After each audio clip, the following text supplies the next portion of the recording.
Good afternoon, everyone. I'll be talking on the sarcoidosis-tuberculosis conundrum and the role of serum ACE, MAN2, and lymphocyte count. Ocular TB and sarcoidosis are two diseases with overlapping clinical features, and hence differentiating one from the other is a challenging task. They are even postulated as opposing presentations of the same disease spectrum. Even though ACE, MAN2, and lymphocyte are commonly used in the diagnosis of sarcoid and TB, the sensitivity and specificity vary in different study populations. Studies depicting their utility in combination are scarce and are quite relevant in TB endemic countries like India. Our study attempts to address this lacunae. The purpose of the study was to evaluate diagnostic utility of serum ACE, MAN2, and lymphocyte both in isolation and combination in the diagnosis of ocular TB and sarcoidosis. The outcomes studied were sensitivity, specificity, positive and negative predictive values. This is a prospective observational study done for 2 years in Aravind Hospital, Pondicherry in 95 patients with acute uveitis of age more than 18 years. We excluded patients with history of trauma, immunosuppression, patients on ACE inhibitors, steroids, and immunosuppressants. The diagnostic criteria used were the revised IWIS criteria for sarcoidosis and the Gupta et al. Criteria for ocular TB. ACE was estimated using a substrate FP1836. We analyzed 118 eyes of 95 patients.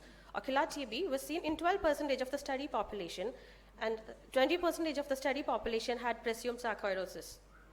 ACE was elevated in 89% of the sarcoid group, but was elevated only in 33% of ocular TB group.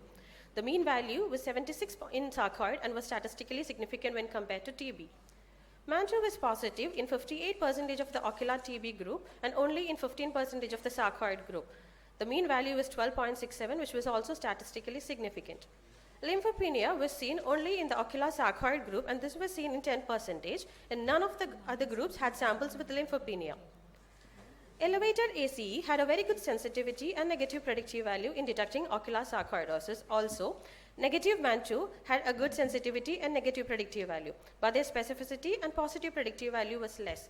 Since lymphopenia was seen only in the sarcoid sample, the specificity and PPV became almost nearly 100%, and also when all the three parameters were combined, the specificity and positive predictive value became nearly 100%.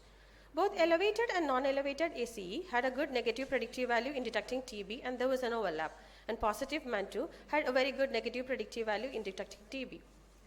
The area under ROC curve for sarcoidosis was maximum for elevated ACE, and when compared to lymphopenia and negative MAN2, this was statistically significant. In ocular TB, the AUROC for positive MAN2 was 0.835 and significant. This is a prospective study done by a single trained observer in a single tertiary eye care center. To the best of our knowledge, no study conducted so far has tested the combined utility of elevated serum ACE, negative MAN2, and lymphopenia in the diagnosis of ocular sarcoidosis. Our study also analyzed the utility of serum ACE in ocular TB. The limitations are, this is an observational study, so there was no randomization, and study period included peak phases of COVID pandemic, so viremia could have affected the lymphocyte values. There were no biopsy-proven cases. Subjects included were either presumed or probable sarcoidosis and probable or possible TB. What this study adds to, study by Elango et al. From South India says elevated serum ACE was an independent risk factor rather than lymphopenia alone or in combination, whereas study by Philippine Court et al. Says combination of ACE and lymphopenia demonstrated a better diagnostic performance compared to these tests alone. According to our study, combination of elevated ACE, negative MAN2, and lymphopenia had a better ability to diagnose sarcoidosis than these tests in isolation. As NPV is very high, in subjects with normal ACE, further screening for sarcoid may be required only if clinical suspicion is high. Even though ACE was elevated in some patients with ocular TB, it may not serve as a useful tool in diagnosis of ocular TB. As NPV is very high, in case of negative MAN2, further screening investigations for TB may be necessary only if there is a strong clinical suspicion. Serum ACE level is a better test for discriminating ocular sarcoid when compared to negative MAN2 and lymphopenia. Also, MAN2 test is a better test for discriminating ocular TB from other diagnoses.